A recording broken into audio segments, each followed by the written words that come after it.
तो hello guys, आज हमारा सेकेंड वीडियो है। तो आज हम इंग्लिश ओलंपियाड वर्कबुक के क्वेश्चन सॉल्व करने वाले हैं और हम इसके चैप्टर 1 वर्ड्स पावर इस चैप्टर का 25 क्वेश्चंस आज के इस वीडियो पे सॉल्व करेंगे। तो बिना कुछ टाइम बिताए हम हमारे question A choose the correct spelled word के क्वेश्चन नंबर 1 पे बढ़ते हैं। तो क्वेश्चन नंबर 1 का प्रोनाउंसिएशन होता है बॉयंसी। बॉयंसी इसका अर्थ होता है तैरने की क्षमता। तैरने की क्षमता। मैं इसे वाक्य में प्रयोग करता हूँ। The life jacket provides enough buoyancy to keep you safe in deep water. The life jacket provides enough buoyancy to keep you safe in deep water. तो आपका अभी तक आंसर आया होगा, तो इसका आंसर है ऑप्शन नंबर ए। तो बढ़ते हैं question number second. Question number second का उच्चारण होता है ट्रेपिडेशन। ट्रेपिडेशन का अर्थ होता है घबराहट या भय। मैं इसे सेंटेंस में प्रयोग करता हूँ। She walked into the principal's office with a great deal of trepidation. She walked into the principal's office with a great deal of a trepidation. तो आपका अभी तक आंसर आया होगा, तो इसका आंसर है ऑप्शन नंबर सी। तो बढ़ते हैं हमारे क्वेश्चन नंबर थर्ड पर। क्वेश्चन नंबर थर्ड का प्रोनाउंसिएशन होता है कॉन्सिलिएट।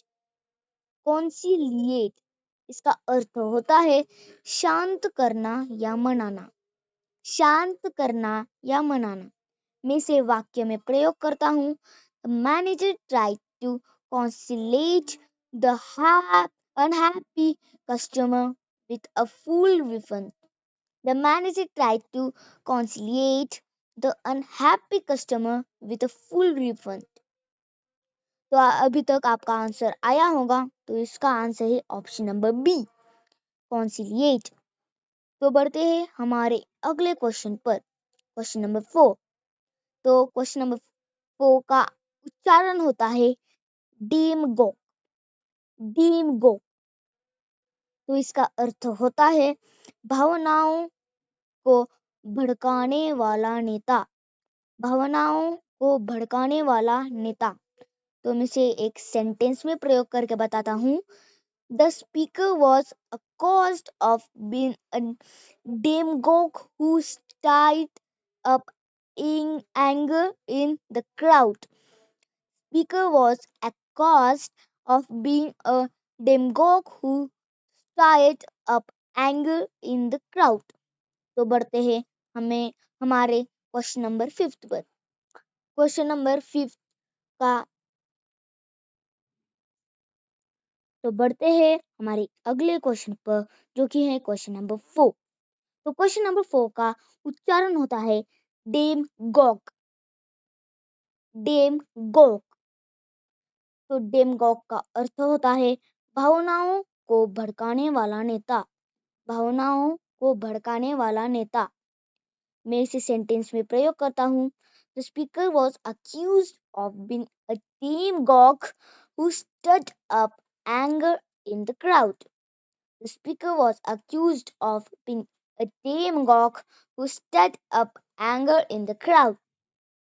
तो इसका आंसर होता है क्वेश्चन ऑप्शन नंबर डी डेमगोग। तो बढ़ते हैं हमारे अगले क्वेश्चन पर, जो कि है क्वेश्चन नंबर 5। तो क्वेश्चन नंबर 5 का उच्चारण होता है inchoate.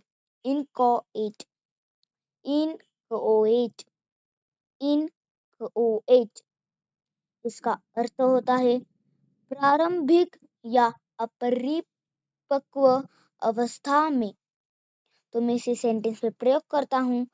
His plans for the new project are still vague and inchoate.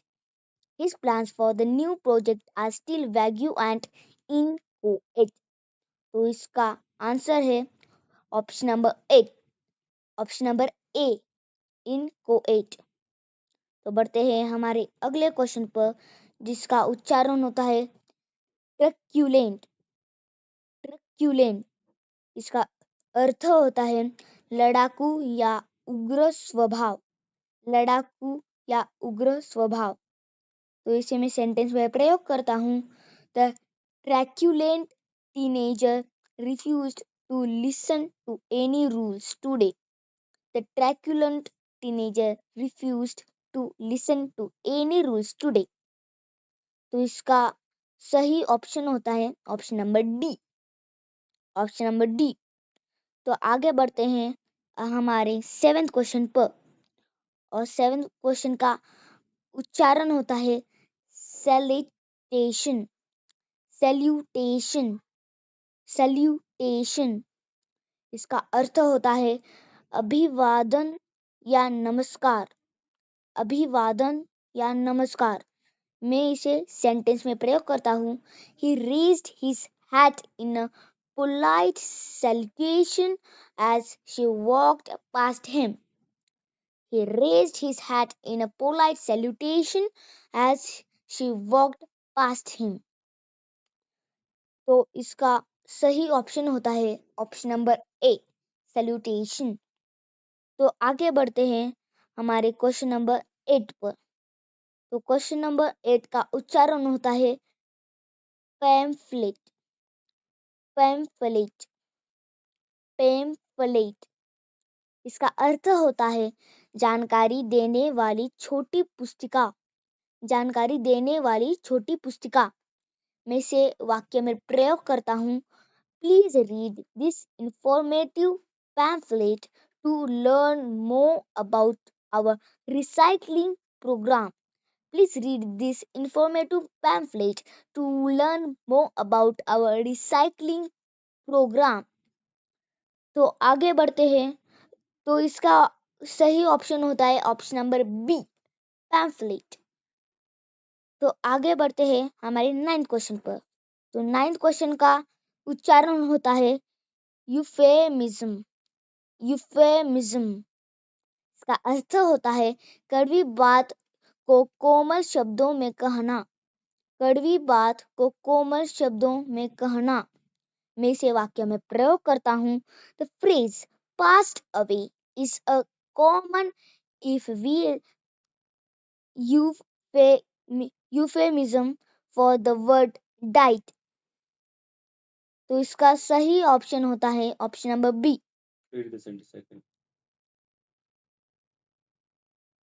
तो आगे बढ़ते हैं हमारे क्वेश्चन नंबर 10 पर।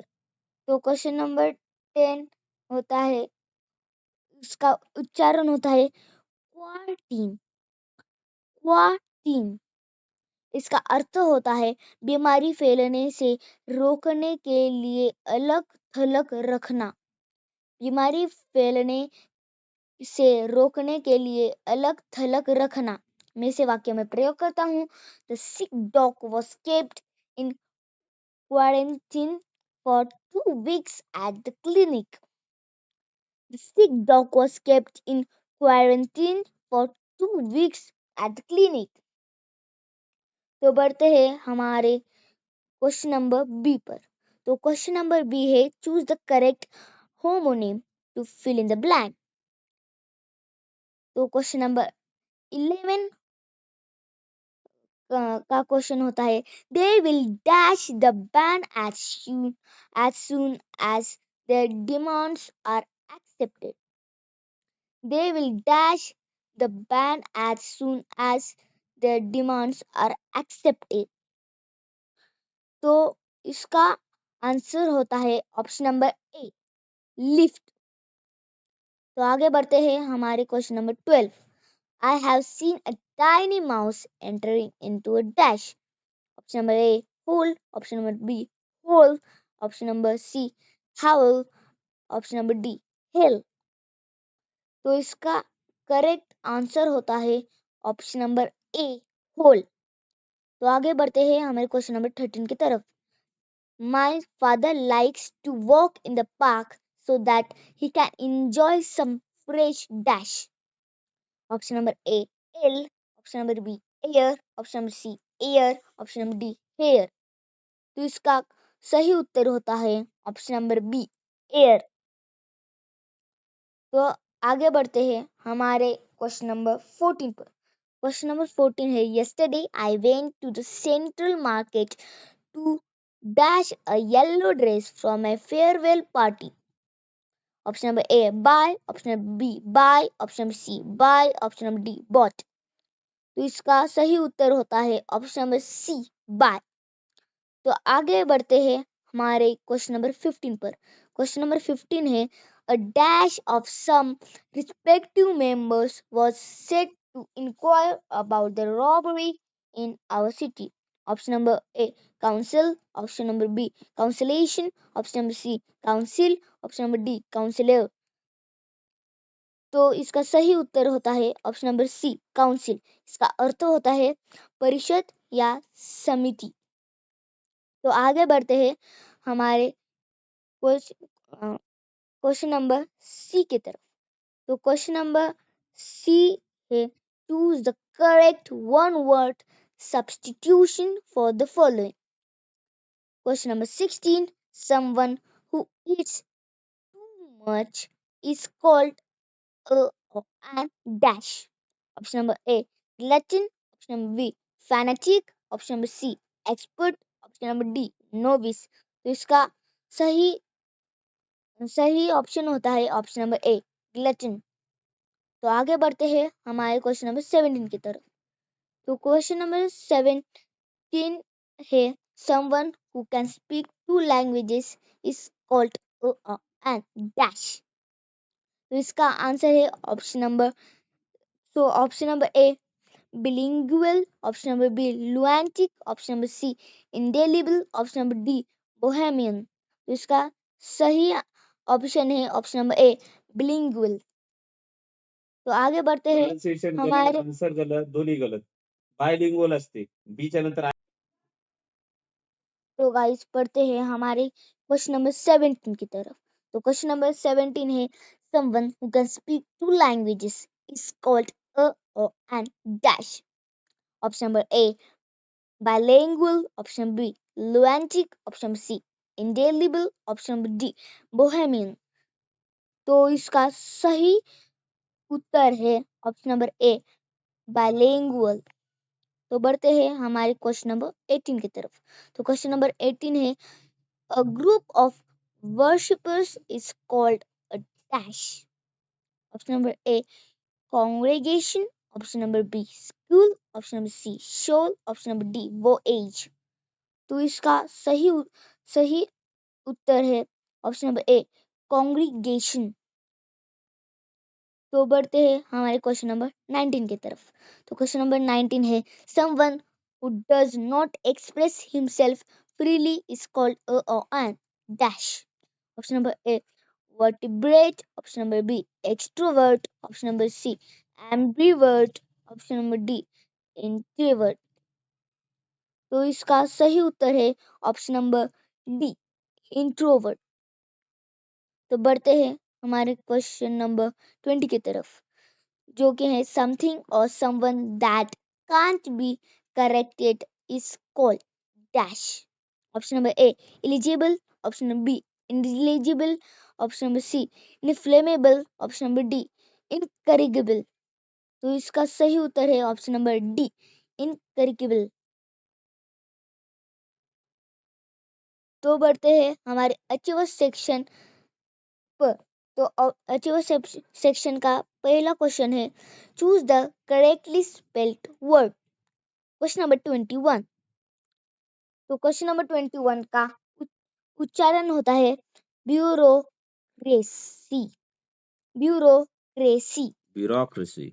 इसका अर्थ होता है नौकरशाही या सरकारी। माझा आवाज आलेला आहे, तू रिपीट करना। तो गाइस बढ़ते हैं हमारे अचीवर सेक्शंस की तरफ। तो अचीवर सेक्शंस का पहला क्वेश्चन है, choose the correctly spelled word. तो क्वेश्चन नंबर 21 का उच्चारण होता है ब्यूरोक्रेसी। ब्यूरोक्रेसी तो इसका अर्थ होता है नौकरशाही या सरकारी अधिकारियों द्वारा चलाई जाने वाली शासन प्रणाली। इसका एक उदाहरण है The new project was delayed for months because of government bureaucracy। तो इसका उत्तर होता है ऑप्शन नंबर ए ब्यूरोक्रेसी। तो बढ़ते हैं हमारे क्वेश्चन नंबर 22 की तरफ। तो क्वेश्चन नंबर 22 का उच्चारण होता है का कांस्य। कांस्य इसका अर्थ होता है कला, संगीत या भोजन की पारखी। मैं दोबारा बोलता हूँ, कला, संगीत या भोजन की पारखी। इसका एक उदाहरण है the famous chef is a connoisseur of fine Italian food and wine। तो फिर फिर हम अब हमारे क्वेश्चन नंबर 2 के तरफ जाते हैं। तो क्वेश्चन नंबर 2 हमारा अचीवर सेक्शन का है choose the correct option to fill in the blank. Choose the correct option to fill in the blank. Question number 23 What have you dash that was so frightening? Option number A, scene. Option number B, scene. Option number C, C. Option number D, serene। तो इसका सही answer होता है option number B, सी। तो बढ़ते हैं हमारे question number 24 की तरफ। क्वेश्चन नंबर 24 है better tell me directly don't just dash to someone some problem। Option number A allude. Option number B elude. Option number C illude. Option number D illume. तो इसका सही option है option number A elude और इसका अर्थ है अप्रत्यक्ष रूप से इशारा या संकेत करना। तो बढ़ते हैं हमारे क्वेश्चन नंबर 25 की तरफ जो कि एक हमारा लास्ट क्वेश्चन है dash is a person who loves और collect books. Option number A bibliophile। Option number B ephemeral। Option number C hedonist। Option number D legit। तो इसका सही ऑप्शन है option number A bibliophile। bibliophile। तो thank you guys. हमारे channel को please like करना, subscribe करना और शेयर करना। मिलते हैं हमारे अगले वीडियो पर। बाय।